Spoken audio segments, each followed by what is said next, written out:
Hey, what's the deal, YouTube? It's your girl, Miss Honey.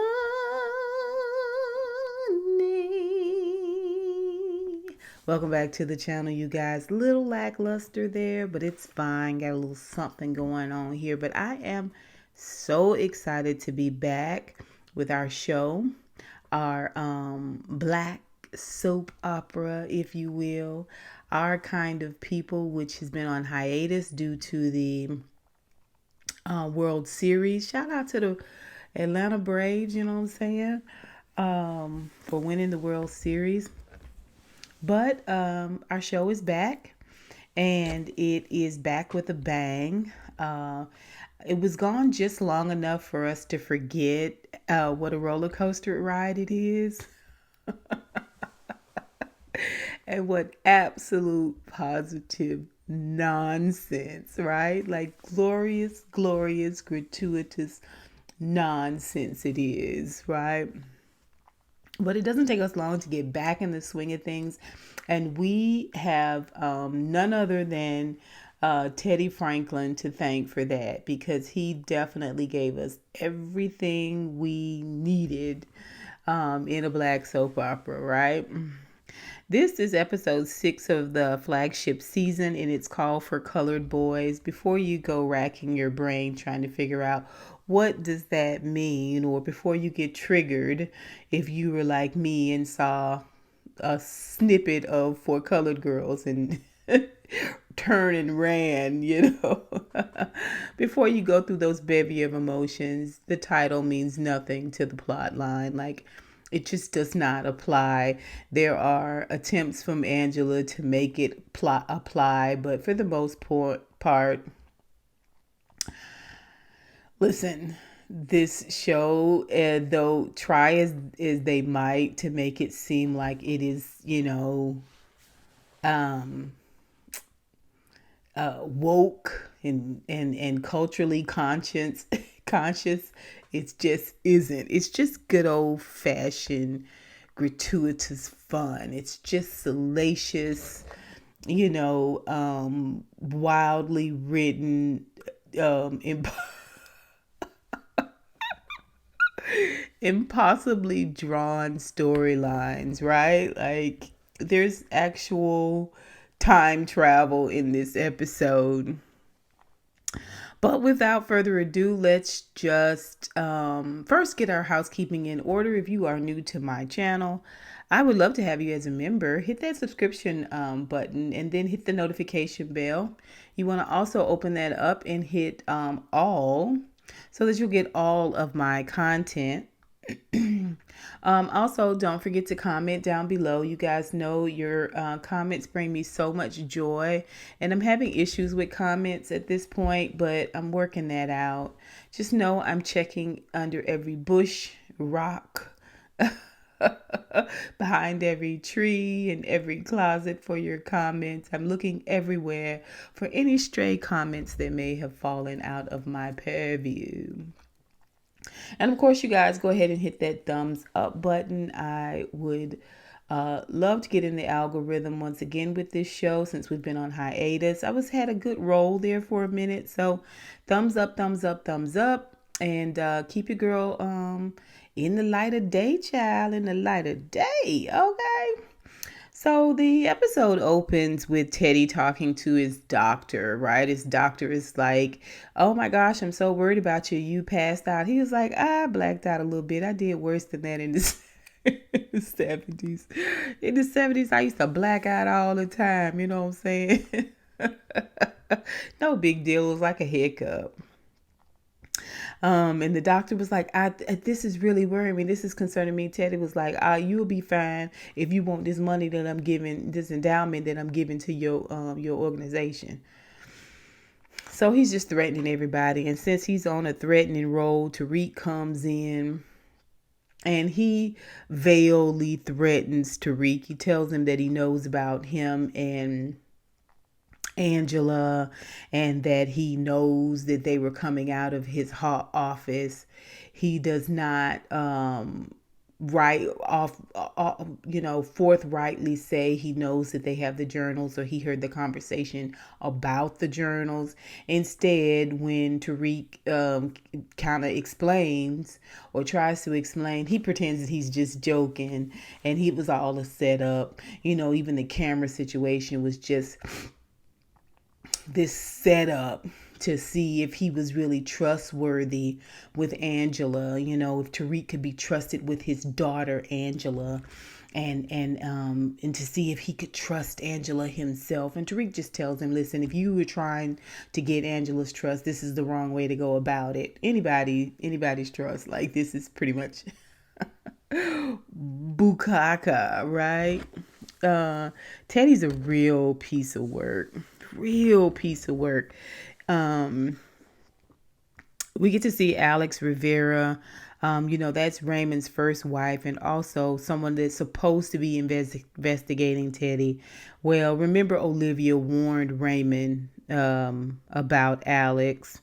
His mom, Olivia DuPont, warned Raymond about Alex, that it took a lot to get her out of town and she almost destroyed their family. Well, she's back, and instead of her doing her investigation, her financial investigation into Teddy, the way she should have been doing it, which was aloof and from afar and digitally, she's decided she needs to come and show her face in person. That's the best way to get it done. She's not investigating Teddy anymore at this point. It's all about her wedging herself back in between the DuPonts and the Franklin. I mean, she's got a taste of some measure of celebrity and she wants to keep that whole thing going. Basically, she's doing everything she can to bring Leah down a peg or two, which I moderately enjoy. But at the same time, I'm like, listen, wig, we're trying to take down Teddy Franklin. We don't have time for your shenanigans. Really, this whole episode should have been called Personal Agendas because everybody was on a whole personal agenda trip, right? So, like I said, she's flossy and Leah is threatened. So she talks to Raymond, who immediately plays dumb about not knowing why Alex is even remotely in town. Like, what? Then we see Angela chopping it up with Piggy about Teddy taking Nikki to the Cotillion and the journals from Teddy's brother, how they took them. This distrust that she has for him and his agendas. And Piggy's face the whole time is like, you got journals with information? Like, we supposed to be bringing down Teddy, not me. I was like, Piggy. We also get to see Nikki leaves and goes to meet with Taylor and down at the beach. Listen, I'm not feeling Taylor. And it has nothing to do with the fact that she's a lesbian. It really just does not. Like, I could care less. Who cares, right? It's just that I just don't trust her. She is so divisive and I don't know. I think Taylor's a sociopath. Y'all tell me what y'all think, right? She asked Nikki to be her date for the Cotillion. How about you be your own date for the Cotillion, boo? How about that? How about you just do your own thing at the Cotillion, huh? Do you have to have somebody with you? Do you have to have somebody's life to ruin? Get out of here. I don't like her. And then she also got the Debs together to vote Nikki as Miss Congenial for the whole Cotillion. I was just like, you have to write a letter, hello, to the fathers. Miss Congenial presents letter to the fathers. And Nikki was like, Taylor was like, oh, will you knock it out the park? I was like, see, that's what I'm saying. Outside of you being a rogue rebel huncher, running around here hunching on all these folks' daughters and stuff, isn't it kind of sociopathic for you to put her in this position once again? It's almost like he's exposing her. She's exposing Taylor is exposing Nikki. Doesn't it kind of seem like she's trying to keep pushing her in these uncomfortable places, uncomfortable spaces, with nary a care as to her feelings? It's just really all about, and what was all that incessant kissing? I just was like, I don't trust Taylor. I don't trust Taylor, and I do think she's a little bit of a sociopath. I mean, from writing on that picture on the yacht, that the family, the DuPont Franklin family picture, lies, slipping her phone into Nikki's purse, and then this I was thrown overboard on purpose accidentally whole thing, and then comes back and she drives an immediate wedge and she's all indecisive on who she wants to hunch on most, Nikki or Lauren. Like, she's a little bit of a sociopath. I don't care for her at all. I do not care for her at all. I think if she's not a sociopath, she's definitely being used in some capacity. By someone who's trying to do some little sadistic type thing. Anyway, we get to see where Teddy visits Angela at Eve's Crown, and she's got that journal there, and she's trying to cover it up. Listen, there were very few wardrobes changes in this episode. You'll see that people kept their clothes on for long periods of time. Angela in that little shimmy shimmy dress. I mean, it went from the Grace Cities meeting where we get to first see Alex and Leah go into it, and then she's talking to Aunt Piggy about the journals and Teddy and his agenda, and now she's doing some boxes up. She's doing hair in this dress. Like, this dress got a lot of use. Well, he bats her around. Teddy bats Angela around like an old rag doll. Like, she's none the wiser that she is being completely manipulated, corralled. I mean, she's suspicious, but she just doesn't have the foresight really to outthink him. She's just not that unscrupulous. So, when you don't have that, that venomous way about you, it's kind of hard to play with the big boys, right? She's out of her league. He gives her some pearls that supposedly belonged to his mother, that was given to her, his mother, by his father. Why would he give you them pearls? Trust me, that is a fake set of pearls. He probably has a whole drawer full of pearls. You know what I'm saying? One of those Belks pre-wrapped gifts, right? He's probably got a whole drawer full of them that he passes out with different nostalgic stories meant to tear at the heart of others, right? Other poor little mortal humans feeling emotional, ethical, moral humans, you puny humans. So he also tells her that he's got this letter that was sent to him from Nate Johnson, and he feels like Nate Johnson was wrongly done, and he's going to work as hard as he can to get him out. He doesn't think that it's going to be just right around the corner, because the minute he says he's going to try to get Nate out, Angela's like, wait a minute. I haven't exactly told Nikki that her dad is alive, existed. So I need some time. He was like, oh, no, it'll take a long time, knowing he finna get him out in like 2.2 hours, right? So it's a whole thing. So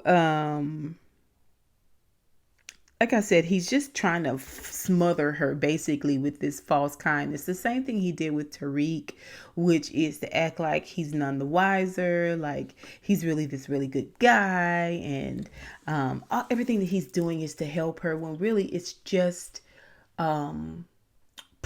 getting her back up against the wall and giving her something to be busy with so that she's not in his ish, right? So she's not continuing to be a thorn in his side. We get to see where Lauren is moping and on social media because Twisted Taylor is posting pictures of her and Nikki everywhere. And but she is bigger fish to fry, like literally, because she's got to get a job. She's been kicked out of Cotillion because of her behavior. And her mom was like, "You're not going to be a part of Cotillion. You're not going to be a debutante. Then you need to get to work." So she's literally going to be down at the little the Long John Silver's, or at least her mom makes her think so. But no. We get to see where Tyrique joins Angela on the beach, and he learns that his daddy's is in the journals. And he was like, "Why would my father be in the journals?" "I don't know, Tyrique. Why would your father be in the journals? I mean, you went to all these Ivy League schools. Why don't you try, I don't know, logic, critical thinking? You grew up in this town. You should be able to pull some strings and ask some questions. Like, all your answers either come from whatever Angela shakes down. Everybody's answers either comes from whatever Angela shakes down out of a tree, or you think you're really going to be able to go directly to Teddy and ask him, and he's going to be like, "Oh, let me be forthright with what happened to your dad." Yeah. Tyrique, get your ish together. Also, Angela tells him that Nate might be getting out. Why? How is Nate getting out? Voila, magic. Voila, magic. Voila, Teddy magic. Right? And she begins to lament about how it seems unfair that just because Teddy is her dad, he could pull strings and get Nate out. What about all of the innocent men black men who are in jail who don't have these privileges? And this one line, and this one line only, is why the title is called For Colored Boys. And that is it. That is the height and the breadth of the wokeness. See? Nothing to see here. Yeah, so she was like, "Oh, I'm getting the Teddy treatment." And then Tyrique tells her, "Hey, don't worry about it. Teddy's a good guy. He's got a lot of string. He can pull a lot of strings. And this goes with your privilege. So just relax and settle into your privilege." Right? Teddy confirms to Leah her concerns about Tyrique. And they both do an agenda dump. He was like, "Listen, I have orchestrated a plan to bring Nate in to drive a wedge between Tyrique and Angela, right? And give her something to be busy on. That way I can get my soldier back in Tyrique. I can look like a proud papa who has done everything he can to help his estranged daughter, and also get this stadium deal off the ground, and all of the blood and the brain matter and teeth that's embedded in the walls of said stadium deal, I can get it covered over without anyone becoming the wiser about all the bodies that are buried there, right?" And so Leah was like, pish posh. I'm the head of the Gracie's Cotillion this year. This is my first year, Daddy. And Alex is here, and I don't want her to ruin it for me. I want to be the belle of the ball. Okay? I want to be the queen of it all. I want to be lifted up over people's shoulders this weekend and this week, and treated like the queen / princess / angel that I am, Daddy. What about my agenda? He was like, don't worry about it. Don't worry about it. Push comes to shove, I know just the place I can bury Oh, it's funny. Raymond drops by Alex's summer rental just to make sure she's on course with checking out Teddy. And she's having champagne. That says it all. That says it all. She's been to a Gracie's meeting. She's having champagne. Later on, she's going to be at that Cotillion ball. I mean, she's all over town jet setting. Like, how you're supposed to be a financial investigator. How is your going to parties and functions accomplishing that, ma'am? Boo. So she tries to come on to him a little bit, and basically, he declines her. I'm telling you, she's dangerous. She's like one of those foreign creatures that you bring in to destroy the pestilence that that's happening in your town or city, and the creature that you brought in to kill the pest is now the pest. They've killed all the pests and all the other good animals as well, and they're tearing up the terrain and the land, right? Like those fish down in Florida, right? You brought them in to settle one problem and it just made a bigger issue. That's Alex, basically. Now she's pretty much got a bounty on her head. They're paying you to get rid of her, right? Nikki is dancing with Teddy and rehearsing for the cotillion dance, father daughter cotillion dance. He's going to be the father that dances with her.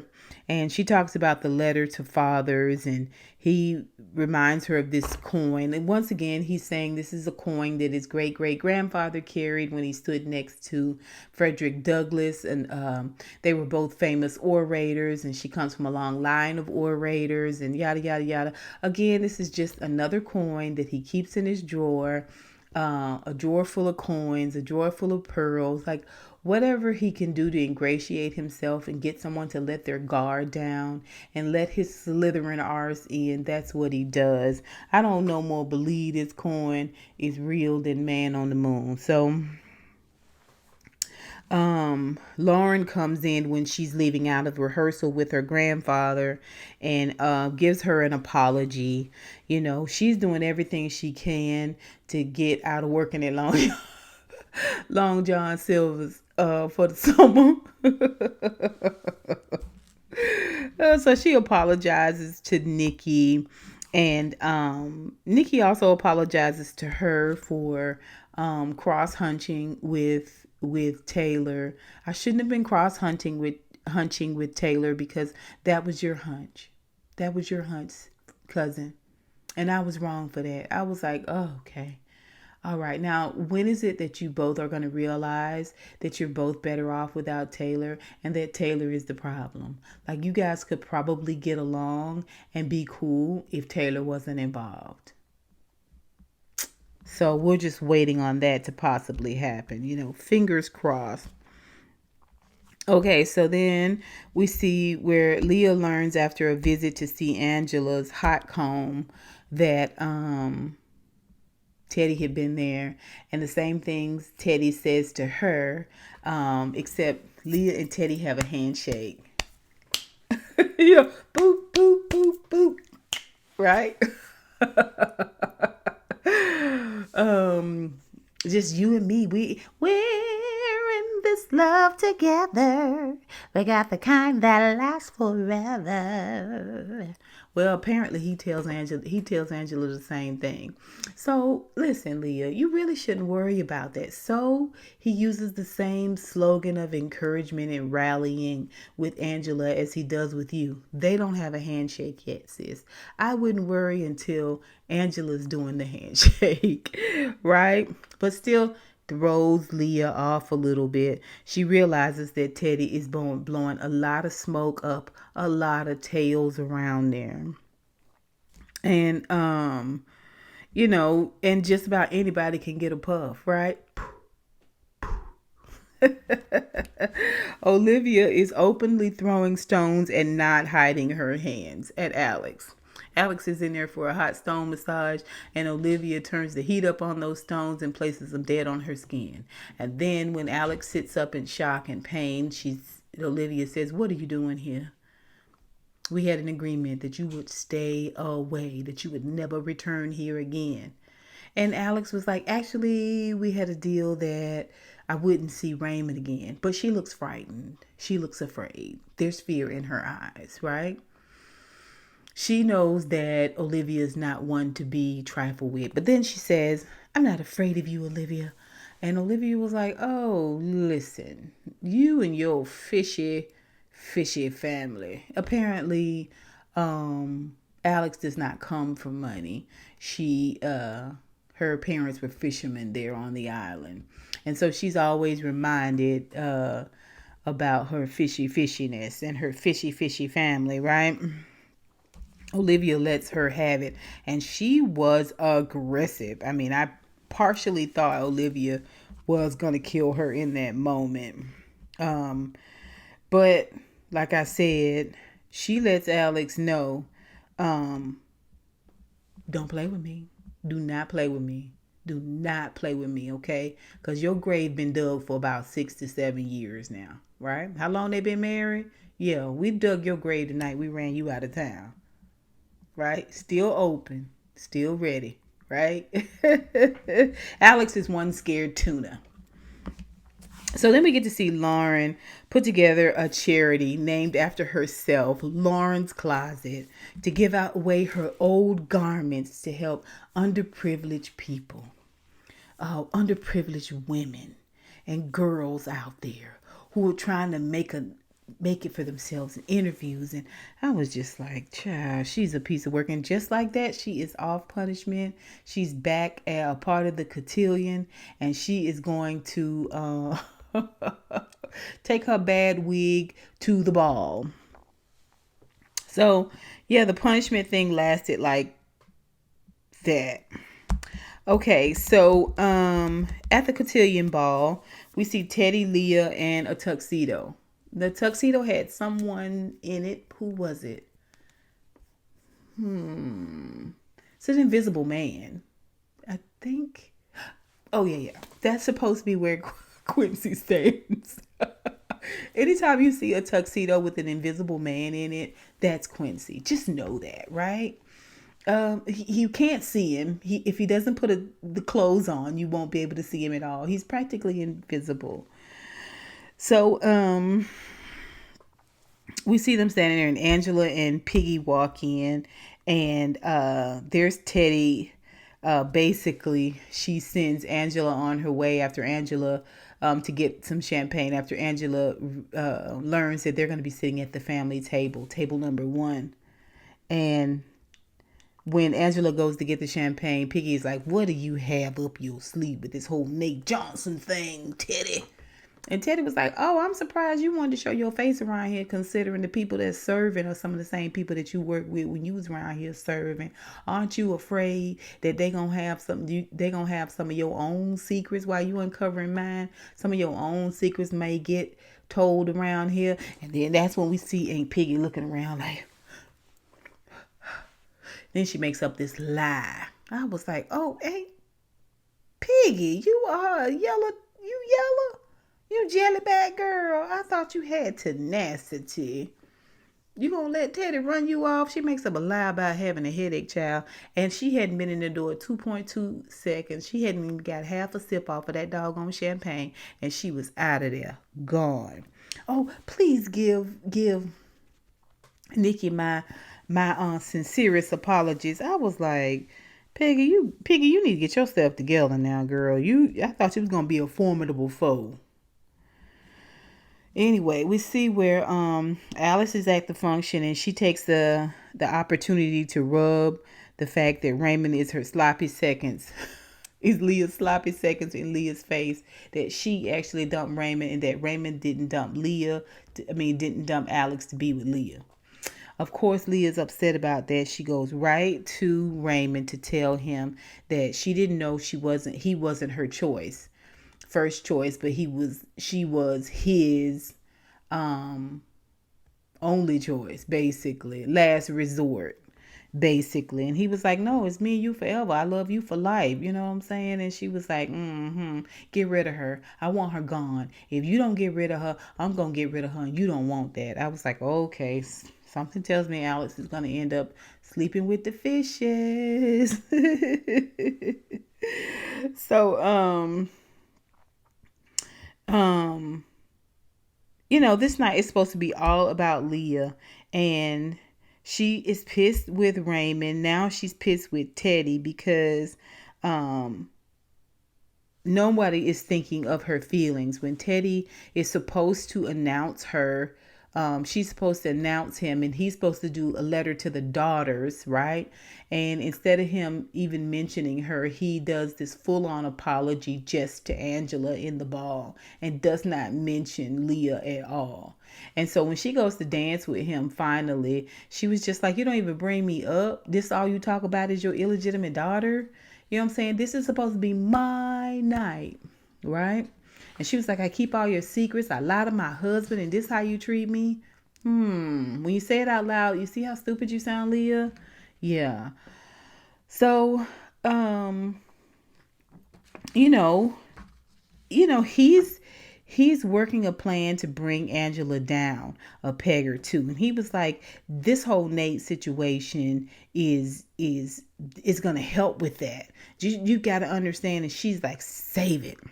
At the same time, Nate is getting released from prison, right? The same time the ball is going on, Nate is getting released from prison. And he is able to get dressed and cleaned up and freshened and flown in and boat ride ridden over just in time for the ball to be over. I mean, it happens pretty fast, basically. Angela learns from Teddy that he did it. He did the good deed, and he got Nate out, and he tries to convince her that that suffocating lump in her throat, which is dread, is really just the smooth taste of a good deed. The sweet caress of justice being served. She shuts him down and just in time to change absolutely nothing about the situation. Like, oh my gosh. Now, mind you, Angela goes to bellyache to Piggy about the whole situation with Nate and the ball, and the ugly truth is thrown right back in her face by Aunt Piggy. Piggy can stand up to Angela, but she wouldn't dare stand up to Teddy or the situation. Like, I don't know. I need to see a little bit more from Aunt Piggy. So, Patricia. So she serves it right back to Angela and just tells her, this is the house that Jack built, and you're Jack. You've got to go to Nikki and tell her tonight what's going on, because her daddy's going to be here in 2.2 seconds. Tyrique confronts Teddy about what he has learned, because during the ball he reads through the journals and sees that his dead dad was found in the car behind the wheel with a gunshot wound to the head. He was not killed by a disgruntled tenant late on their rent. So he goes in after the ball, and he's sitting in Teddy's study when Teddy walks in. Now, Teddy's been doped up to the hills, right? He survived that first double doping, and now he feels like, I'm a double doper. That's my story, and I'm sticking to it. So he's double doped at this point just to keep that shake down. Like, that shake is his Achilles heel in his mind. It signifies weakness, so he'll do whatever he can. He'll take a horse tranquilizer if he has to keep that shaking down, right? So he confronts him. You lied about my father. What were you expecting, Tyrique, for him to just be like, here's the real truth? He tells Tyrique that his dad actually self-harmed himself, right? He doesn't say why or how. He says, your mom and I, that's how you drag the lie, drag a person deeper into the lie. You associate a person they love and trust with the lie. Your mom and I made a decision so that you could be taken care of and all the insurance and everything could come to you. We made a decision to say that it happened this way instead of telling the ugly truth that he self-harmed himself. And Tyrique is like, what do you mean? Why would my father harm himself? Like, what's going on? I don't understand why you would say that. Like, why? In the brother, Teddy's brother in the journal wrote, after he wrote what happened to Tyrique's father, he said, Teddy, what have you done? He wrote this question there. So Tyrique is going to question him on this. And the whole time, Teddy is lying and making up this horrible lie about Tyrique's daddy, he just and clump, he falls. He passes out again. You know what I'm saying? Down goes Frazier. Of course, Tyrique forgets all about his anger and his,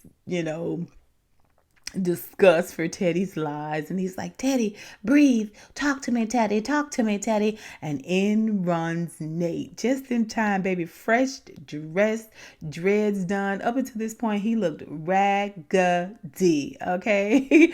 Raggedy, honey. Raggedy, child. Now he is that doggone dreaded wig is coiffed to the gods. Okay? I'm here for a meeting. I was supposed to meet with Teddy, and I'll go get an ambulance. Oh, and they immediately call Leah. Leah calls Raymond, who is in the car listening to Alex give her own perspective agenda as to why she really left. Turns out Teddy and Olivia wrote her a huge check, which she still has, she never cashed, to leave town. And they also threatened to deport her parents back to a small fisherman's farm in Sweden? Paraguay? Ciao. Deported her parents. Okay, girl. Like I said, everybody got an agenda. He gets the call about Teddy. I'm rushing to the hospital now. Why? You want Teddy dead. You threatened Teddy in several episodes. Whatever. At the same time, Angela has drug herself up those stairs, and she is going to tell Nikki, who is just dancing, and I could have danced all night. I could have danced all night. I could have danced all night. I mean, she is in a post-ball haze, right? And here is Angela to burst the bubble. But oh no, here's Piggy. And Piggy is like, Tyrique is on the phone.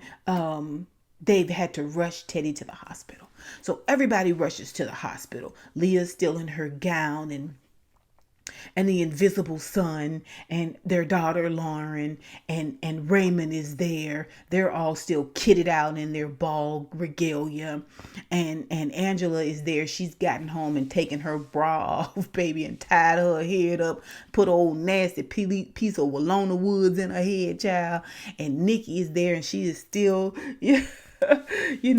so afraid. And Mama, who is that man? And she looks over in the corner, and there he is, just standing there with that beautifully coiffed, dreaded wig. And then she was like, "Oh, I didn't want to tell you this way. There was no other way to tell you, but that's your daddy." And he is just like, "Hey."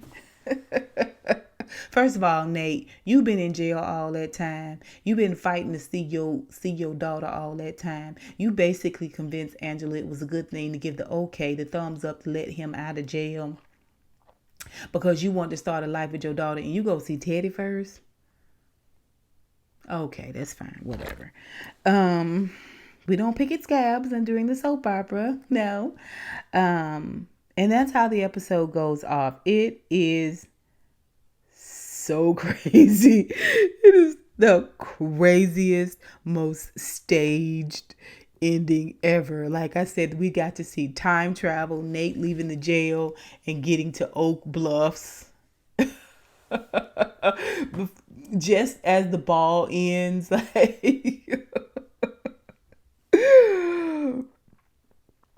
Tyrique reading all of that in that journal and still feeling like he's gonna come and demand the truth out of Teddy. It's ridiculous. Anyway, you guys tell me what you guys think of the show. Something tells me that Alex is going to end up sleeping with the fishes. I don't know. I'm going to go ahead and say that suspects are going to be either Leah, Olivia, Lauren, Raymond. These are all viable suspects. Angela's more like the daddy she hates to me than the mama she claimed to love. Aunt Piggy is yellow. I was just with just a little pushback that you give her. She runs away sniveling. Tyrique, do your own investigation and stop asking for validation from Teddy. Y'all tell me what your takeaways were from this episode. I hope you enjoyed this review. Remember to like, comment, and share. And until next time, honeybees, mwah, mwah, mwah. I holla.